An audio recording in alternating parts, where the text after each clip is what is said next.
The cop's badge peeled up at the corner. That's the only reason I'm not dead in some caliche pit between Fort Stockton and nowhere. Tire blew on I-10 right at dusk. One loud pop. Steering wheel jerked. Car lurched toward the fence. I wrestled it straight and rolled to a stop half on the lane, half in the scrub, heart pounding. No shoulder out there, just dry grass, rusted fence, and that chalky white dirt that gets into everything. I checked my phone first thing. No bars. Just SOS sitting there like a joke. Heat still came off the asphalt like a fucking griddle, even with the sun dropping. Semis howled past so close the air shoved the car. Each one a blast of hot wind and dust that made me flinch. I yanked the jack and donut out of the trunk. The jack was already a little bent from some half-assed tire place, but I told myself it would hold. It didn't. The car never sat quite right, came up at a tilt. I forced the spare on anyway, sweating into my eyes, hands shaking from adrenaline. When I dropped the car back down, that donut looked wrong. Off balance. First semi that tore by made it squeal and wobble. I pictured it shredding 5 miles down the road with nobody around and the sun fully gone.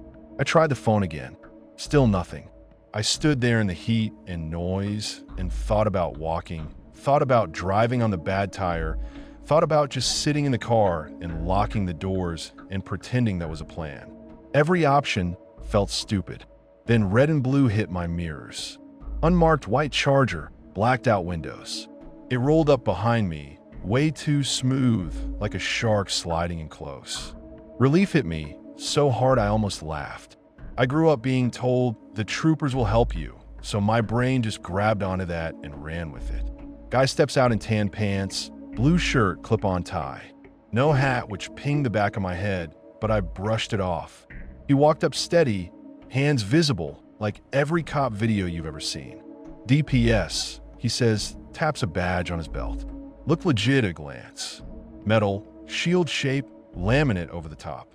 But the laminate had a bubble, this tiny lifted edge catching the last of the light. My brain saw it and went, huh, cheap, then stored away. He didn't look at my registration, didn't ask for license or insurance. First thing out of his mouth was, did anyone know I was on this stretch? How long I'd been stopped? Who I talked to today? He kept circling that. You call anybody from here? You tell anyone you broke down? Every version of, would anyone notice if you vanished right now? I answered at first because I was still in that cop equals safe autopilot. My sister knows I'm driving. Yeah, my boss knows I left, stuff like that. But every time I pointed vaguely at people, he pushed at right here. Then he glanced at my phone like he already knew it was useless. He walked around my car once, quick, then shook his head at the donut. Told me it wouldn't last 5 miles, said I'd die out here in this heat. Not you could get hurt. D. Real casual. Then he jerked his head at his Charger and said he'd take me to the next town. Told me to grab my bag and put it in his back seat. I looked past him. No cage, no computer, no radar, no printer, nothing that says state car. Just empty vinyl, a folded blanket, and a red gas can rolling around on the floor. The can had dark streaks on it that didn't look like gas stains. My stomach dropped. My brain finally caught up. Guy wants me in his car, out of my car, off the road. No record, no dash cam, no nothing. I told him I'd wait for a tow. He laughed once, sharp. No service, he said. You already tried, right? It didn't sound like a question. It sounded like he'd been watching me stand there with my phone like an idiot. I said I'd risk the donut. He stepped in close, grabbed my arm. Not a gentle touch, not a hey ma'am. A control grip. Thumb dug in, fingers clamped down like a handcuff. I felt every part of my body go tight. That do not freeze, do not obey, instinct finally kicked. I yanked back, harder than I meant to, and snapped that I wanted his name and unit number. I heard my own voice crack. I hated that he heard it too. He shifted just enough that the badge on his belt tilted. That little laminate bubble caught the light again, and now I saw the whole thing. Sticker on cheap metal. Font slightly wrong. Edges lifting. Not a badge, a fucking prop. Something in my head flipped from fear to anger. I pointed right at it and said, that badge is fake. I don't even remember deciding to say it. It just came out. His whole face went blank. Fake friendly drained off like someone wiped it away. He stepped closer, so close I could smell sweat and coffee and some sour chemical cleaner on his shirt. His eyes looked wrong up close, flat and mean, like he'd already done this before and I was just another try. "Nobody's gonna pull over for you," he said. "Nobody's gonna hear you." Quiet. No threat in his tone, just certainty. I believed him. That stretch of I-10 felt huge and empty and hungry. I thought about running into the brush and getting lost in the dark. Thought about trying to outfight a guy who clearly did this kind of thing for fun. None of it looked good. Headlights appeared way back behind us. 2 white dots, and then the faint yellow marker lights bouncing over the rise. 18-wheeler doing speed. He saw it too. I watched his jaw work. Real cop or not, he didn't want witness. Didn't want a dash cam from a trucker or someone to remember my face next to his car. He let go of my arm like he was bored of me, spat in the dust by my shoe and said, "Rot out here then." Then he turned his back on me, walked to his Charger, and got in. He pulled past slow, just crawling. He stared at me the whole way, eyes flat behind the glass. I stared back and forced myself to memorize his plate. It was the only control I had left. Numbers, letters, over and over in my head like a prayer. He eased around the curve and vanished. That's when I realized there was no front plate at all, just bare bumper. The trucker rolled up behind me and stopped. Air brakes hissed. Big guy climbed down, looked at my car, looked at me, looked down the road where the Charger went. "That a cop?" he asked. I just said, "No," and my voice shook so hard the word barely came out. He frowned, like he wanted more, but he didn't push. He helped me shove my car farther into the dirt, both of us grunting while gravel slipped under our shoes. My arm ached where the fake trooper had grabbed me. The trucker checked the donut, swore, and said he'd ride behind me with his flashers on until the next exit. "You go slow," he said. "If it blows, I'll see it." We crawled to the first gas station. That place looked like heaven. Flickering lights, bugs swarming around the sign, busted pumps, didn't matter. It was people and phones and cameras. Inside, myself finally grabbed a bar. I called actual DPS with that plate number and the description. The dispatcher's voice went from bored to careful real quick. She asked me to repeat the plate. Then she went quiet for a few seconds that felt like forever and said that sequence wasn't even a Texas format. Asked if I felt safe. That's when my knees started shaking. Later, a real trooper came by, real car, real hat, all of it. Took my statement, asked a lot of questions that told me they'd seen shit like this before, even if he didn't say it out loud. I went to a motel and stared at the ceiling all night, replaying every second between the tire pop and those fake lights in my mirror. I still jump when I see a white Charger in my rearview. I still watch every badge for bubbles and crooked laminate. And I still hear his voice sometimes when the highway goes empty. Nobody's gonna hear you. To the asshole playing state trooper on I-10, let's not meet. If I ever see that Charger again, I'm calling the real cops before you open your door.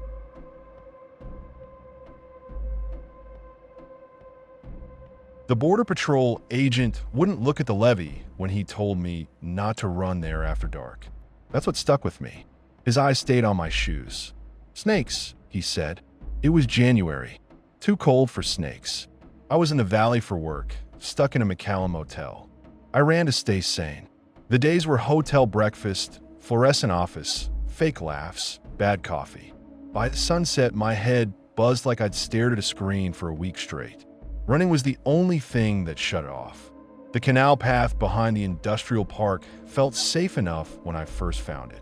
Slipped through a cut fence, 10 steps over broken glass, and suddenly it's open dirt, scrub on one side, the big concrete river in the distance on the other. Flat, empty, quiet in that way that feels like being underwater. First few nights, no problem. I'd jog my little loop while the sky went purple. I'd see green and white trucks parked on the dirt roads, agents leaning on hoods, arms folded, bored as hell. Sometimes I'd nod, sometimes not. If they looked at me at all, it was quick, like, runner, male, not their problem. Then one night, I noticed a black SUV that never turned its lights on. Just sat on the far bank, dark shape against darker brush. I almost missed it. My brain flagged it the way it does when something's off in a picture. No headlights, no interior glow, just this squared shadow where there shouldn't be one. Next night, same SUV, different spot. I changed my route a little, stayed closer to the industrial side, told myself I was being dramatic. Still, when I hit the halfway point and glanced across, there it was again, like it had slid along with me. No plate I could see, just a grill and a silhouette. Too clean to be some beat-up local truck. Too still. Cartel fantasies are for TV, I told myself. People run down here all the time. Border patrols everywhere. It's fine. Then I saw the bundles. The wind had picked up, pushing this rotten canal smell up the bank. I was watching my footing, and that's when I saw them tucked under the lip of the canal where the grass overhung. 3 shapes wrapped tight in black plastic, lined up like luggage. Not big enough to be bodies, big enough to be drugs or guns or something I really didn't want near my name. My pace faltered, just a tiny stutter step as my eyes locked onto them. I didn't stop. I didn't bend down. I just looked half a second too long. That's when the man's voice hissed from the reeds. Close. Lower than my knees close. He snapped something in Spanish, fast and pissed. I caught Cabron, Mirando, Gringo. I don't speak much, but tone does the work. He wasn't scared. He was angry that I'd seen his shit. My body took over. I sprinted. Headphones bounced against my chest. Breath shredded my throat. I kept waiting for the sound of someone scrambling up the bank for a shout, a shot, anything. Nothing. Just my own stupid heart and the scrape of my shoes in the dirt. The paved road felt like crossing into a different world. Sodium lights, ugly warehouses, the hum of a highway way off. I drove straight to the Whataburger by my motel and sat there shaking with a Coke I didn't even drink. My legs bounced under the table so hard the ice rattled. A border patrol guy at the counter noticed the mud on my calves and asked where I ran. I told him. I didn't mean to. It spilled out. He stiffened, jaw clenched. The easy boredom vanished off his face like someone wiped it with a cloth. He said, "You don't go there. You're not from here. You don't go there, understand?" It pissed me off how fast he shut down. "Why?" I said. "If it's that bad, why isn't there tape or a sign or something?" He looked down at my shoes instead of answering. His eyes stuck there like glue. That's when he gave me the bullshit cover. Snakes. It was so lazy it scared me. He didn't even try to sell it. Then he added, quieter, "I can't get to you quick enough out there." Not we. Like he was admitting there was a strip of land a few hundred yards from where we sat that didn't really belong to his side at all. I went back to the motel, wired and exhausted. Jammed the chair under the door handle, even though I knew it wouldn't stop anyone who actually wanted in. Took a shower, so hot it burned and still felt like the canal muck clung to my ankles. I kept replaying it. The SUV, the bundles, that voice coming out of the ground like the dirt itself had spoken. The way the agent's eyes stuck to my shoes. I told myself it was fine. I told myself guys like that just like scaring outsiders, so we'd stop jogging through their paperwork. Sometime after midnight, I drifted off with the TV still on. I woke up to a dry little sound, like cardboard dragging on carpet. For a second, I didn't know where I was. Then I saw the cheap motel lamp, smelled stale AC. Another sound, soft, right at the door. No knock, no voice, just something thin sliding against the floor. I lay there, heart spiking so hard I could hear in my ears. The gap under the door glowed faint yellow from the hallway light. No sados, nothing, just that sense of someone standing on the other side, close enough to breathe on the peephole. I didn't move, didn't call the desk. I just stared until my eyes burned, listening, waiting for the handle to twitch. It never did. Eventually, the noises stopped. I don't remember falling back asleep, just my body giving up. In the morning, everything looked stupidly normal. Housekeeping carts, business guys with name badges. The sky this clean, flat blue. For a second, I convinced myself the sound were just the AC clicking or someone rolling luggage past my door. Then I opened it. Something thin and bright stuck halfway under the door frame. I bent down and my stomach dropped. Someone had slid something under my motel door. Not a note. A broken Nike shoelace. Same flaming orange as mine. Not just the same color. The same lace. Same weird knot-eyed tied near the aglet where the plastic had started to crack. I noticed it a few days before on a run and thought I should replace that. Now half of it lay at my feet, cleanly snapped. You don't get that without getting close. Close enough to reach down while I tied my shoe. Close enough to crouch in the dark behind me on the path and touch my heel. Close enough to test how deep asleep I really was behind motel door. No footsteps. No knock. I checked out at dawn. Switched hotels across town. When the front desk clerk asked if everything was okay with the room, I said the AC made a weird noise. I didn't tell her I'd followed someone else's trail by accident, and they'd reached right through the thin walls of my life to tap me on the shoulder. I stopped running outside. I used the shitty treadmill in the hotel gym and pretended not to see the levee line in the distance through the tinted glass. Maybe it was just bored kids. Maybe it was a message. We see you. We can reach you. Nothing dramatic happened. No gun in my face. No chase scene. Just that quiet knowledge that for a few nights, I jogged straight through somebody else's very serious business, and they decided I wasn't worth cleaning up. Yet.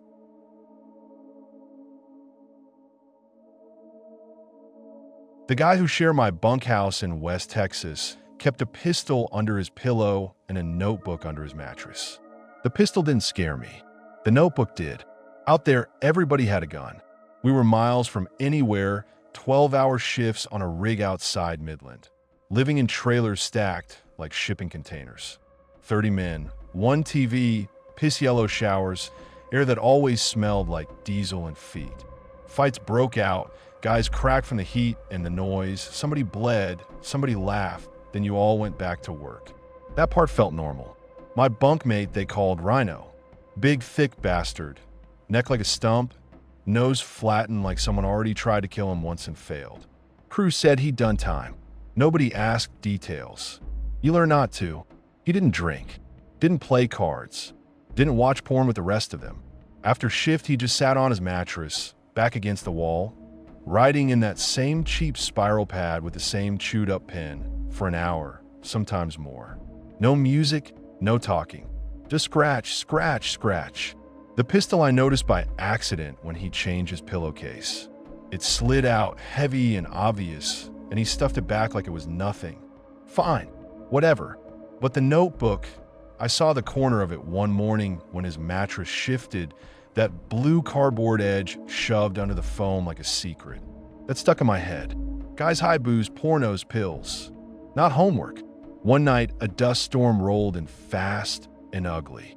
You hear it before you see it, this low roar, and then sand hits the metal walls like someone spraying gravel. The lights flickered, coughed, and died. AC cut. Trailer went black and hot in seconds. You couldn't see your own hand, just feel grit on your teeth. Someone yelled for flashlights. Someone else slammed the breaker panel and swore. In that dark, I felt a shape lean close to my bunk. I smelled sweat and dust and that cheap soap from the showers. Rhino's voice came right at my ear, steady, like we were talking at a bar. You ever notice how long it'd take for anyone to find you if you went missing out here? No laugh, no punchline. Dead flat. My skin crawled. I told him to fuck off, try to sound tough with my heart hammering. He let out this dry little chuckle and moved away. Bunk creaked, then nothing. Just guys coughing in the dark and the storm beating on the walls. When power came back an hour later, everybody squinted and bitched and went back to whatever. Rhino was already on his bunk, legs crossed, notebook open on his knees, pen moving. I dropped down, pretended to look for my lighter, and glanced at the page. Names. Whole page of first names, maybe 24. Some I knew, some I recognized from stories. A couple were guys who'd quit and gone home. One was the roustabout who supposedly caught a better offer in North Dakota. There was that driller who left after that blowout. Next to each name, a date. Next to some dates, little marks. It didn't look like a contact list. It looked like a record, a scorecard. I couldn't keep my mouth shut. I asked him what it was. He held my stare just a little too long, eyes flat, then said, "Helps me keep track," and went on writing. No emotion. Like that explained everything. After that, I started noticing how often guys just stopped showing up. One day, they're at breakfast, bitching about the coffee. Next day, their bunk stripped, and someone new's got their locker. You ask where they went, you get a shrug. Back east, got popped on a warrant. Home, to his bitch wife. Nobody checks. Nobody knows. You just fill their slot and keep the rig running. Then the kid from Lubbock vanished. Barely 20. Red face from the sun, cheap tattoo, talked too much about his girl and his truck. He missed one shift. Supervisor said he'd walked, said it like the kid spilled a drink and left. His Bible still sat above his bed, spine cracked, pages full of little lines he'd underlined. His boots were gone. That was it. End of story. That night, I watched Rhino. He waited until most of the trailer slept. Then he pulled the notebook out, opened to a fresh page, and carefully wrote the kid's name. Wrote the date, then drew a tiny square beside it. Just a clean little box. He stared at it for a second, tapped the pen, closed the notebook, slid it under his mattress. Something in me snapped. On his next night shift, I went back to the bunkhouse instead of the rec room. My hand shook so bad I almost dropped my key. Inside, the trailer felt wrong without bodies in it, like a mouth missing teeth. I went straight to his bunk, shoved my hands under the mattress. I hit the pistol first, cold metal, hammer back, and jerked my hand away like a bit. Then I forced myself to reach again. 3 more notebooks. Full. I flipped through fast, listening for boots on the steps outside. Same pattern in each. Names, dates, and little shapes next to them. Some names had squares. Some had circles. Some had nothing yet. A few had single words scribbled after them. Tank, row, ditch. In the back of one notebook, on the last page, he'd written in big, sharp block letters. Square, found. Circle, not found yet. My chest went tight. I remembered all those news blurbs we'd seen on the TV in the galley. Unidentified body in a pasture, body in a stock tank. No foul play suspected, no ID. We always joked it was some drifter. I looked at those squares and couldn't joke anymore. I put everything back exactly how I found it and went straight to the Tolpusher. I told him what I'd seen. Not all of it, just enough that my voice shook. Names of guys who left, the shapes that line about found or not found yet, the kid from Lubbock. He listened for maybe 30 seconds, then snorted. Said, "You bored or just fucking stupid?" Told me ex-cons keep weird lists. Guys out here get superstitious. And if we started digging into every freak with a notebook, we'd never drill a foot of hole. He leaned in, eyes hard, and said if I kept spreading shit about another hand, I'd be the one sent packing. You want to start trouble? I'll write you up so fast your head spins. So that was that. Company didn't want it. Boss didn't want it. Next shift, Rhino traded bunks with another guy, said something about getting better air. That move put him in the bunk under me. I felt it in my whole body when he dropped his weight on the mattress. From then on, nights turned into slow torture. I'd lie there staring at the stained ceiling, listening. I could feel him right. The slight drag of his shoulder against the plywood, the faint scratch of pen through the thin mattress. Sometimes he'd stop and just breathe slow, controlled. Once he pressed his palm up against the bottom of my bunk. I felt the push under my spine. No reason, just a reminder he knew I was there. I started sleeping in my boots. I kept a wrench under my pillow. Stupid, maybe, but I couldn't shake the image of my name written in that same neat hand, little square waiting. One morning I rolled over and looked down. He was sitting there, notebook open. My head hung over the edge of my mattress, and the page was right there. My own first name stared back at me. No last name, just the first. Written once, then again like he'd practiced it. No date, no square, no circle, just my name naked on the white paper. He saw me looking. He didn't close the notebook. He just held my gaze for a second, then turned the page. Like he'd already decided and didn't need a rush. I quit that day. Walked into the office, told HR I was done, signed whatever they shoved at me. Told Pusher called me a pussy and said I'd never last anywhere. I didn't argue. I left my last check sitting on the desk, grabbed my duffel, and got in my truck. I didn't even pack right.